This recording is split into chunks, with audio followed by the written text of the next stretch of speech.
Hey, we're going to go into a little bit of the kingdom of childhood by Rudolf Steiner, Waldorf education. I pointed out yesterday how the child's development undergoes a radical change with the loss of the first teeth. For in truth, what we call heredity or inherited characteristics are only directly active during the first epoch of life. It is, however, the case that during the first 7 years, a second life organism is gradually built up in the physical body, which is fashioned after the model of the inherited organism. This second organism is completed at the changing of the teeth. If the individual who comes out of the spiritual pre-earthly world is weak, then this second life organism is similar to the inherited one. If the individual is strong, then we see how in the period between the change of teeth and puberty, from 7 years till about 14, a kind of victory is gradually achieved over the inherited characteristics. Children become quite different, and they change even their outwardly bodily form. It is especially interesting to follow the qualities of soul that now reveal themselves in this second life epoch. In the first epoch, before the change of teeth, the child can be described as being wholly sense organ. You must take this quite literally, wholly sense organ. Take, for example, the human eye or ear. What is the characteristic of such a sense organ? It is that the sense organ is acutely sensitive to the impressions of the outer world. And if you observe the eye, you can certainly see what kind of process takes place. The child, during the first 7 years, is really completely and wholly an eye. Now consider only this thought. In the eye, a picture is formed, an inverted picture of every external object. This is what ordinary physics teaches everyone. What is outside in the world is to be found within the eye as a picture. Physics stops here. But this picture-forming process is really only the beginning of what you should know concerning the eye. It is the most external physical fact. If physicists look at this picture with a finer sense of observation, they would see that it determines the course of the circulation of the blood in the choroid.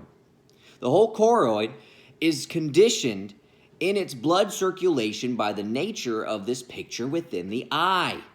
The whole eye adjusts itself according to these things.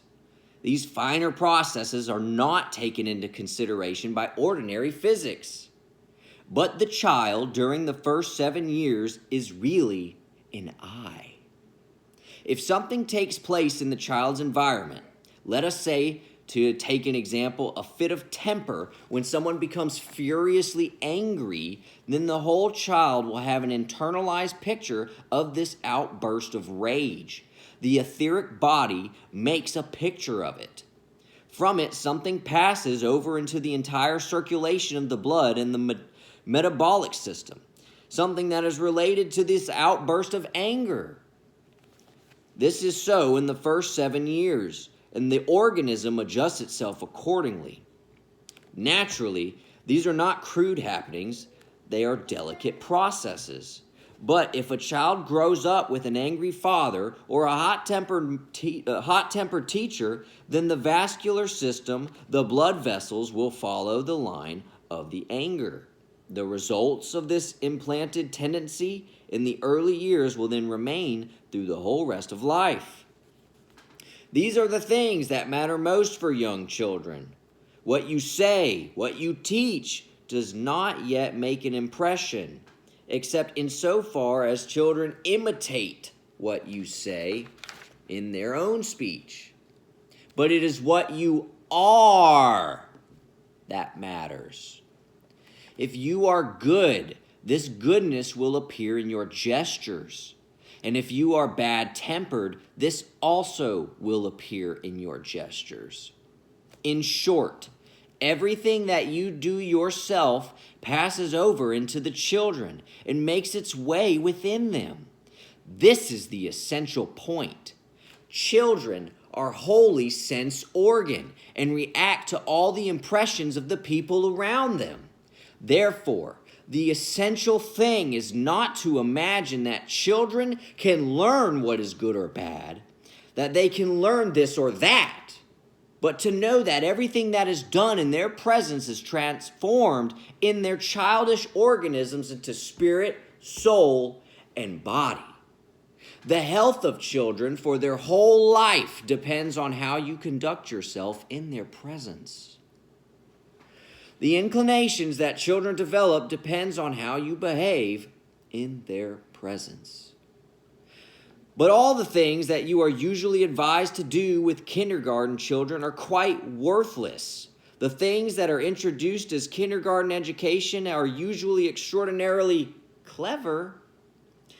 You could be quite fascinated by the cleverness of what has been thought out for kindergartners in the course of the 19th century. The children certainly learn a great deal there. They almost learn to read. They are supplied with letters of the alphabet, which they have to fit into cutout letters. It all looks very clever, and you can easily be tempted to believe that that really is something suitable for children. But it is of no use at all. It really has no value whatsoever, and the soul of the child is impaired by it. The child is damaged, even down into the body, right down into physical health. Such kindergarten methods breed weaklings in body and soul for later life. On the other hand, if you simply have the children there in the kindergarten and conduct yourself so that they can imitate you, if you do all kinds of things that the children can copy out of their own inner impulse of soul, as they have been accustomed to do in pre-earthly existence, then indeed the children will become like yourself. But it is for you to see that you are worthy of this imitation. This is what you must pay attention to during the first 7 years of life, and not what you express outwardly in words or moral ideas.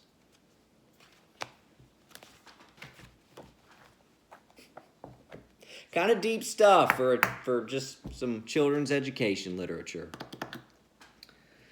You know, it really, to me, drives home why we need to get rid of all this Masonic influence in our education system. Freemasonry breeds narcissism. We have a bunch of teachers in our schools and administrators who are narcissists. Why is that? Well, it's no surprise, guys. A whole lot of your teachers are involved in the Masonic organization. Yeah. You wouldn't know that. They don't share the membership publicly, but they need to. Is it also a coincidence that we have such a pedophilia problem among our public education system?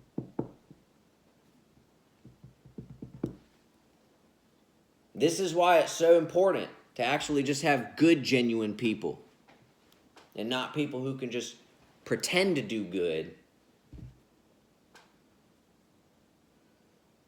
You know, they fake it. You need some genuinely good people in there.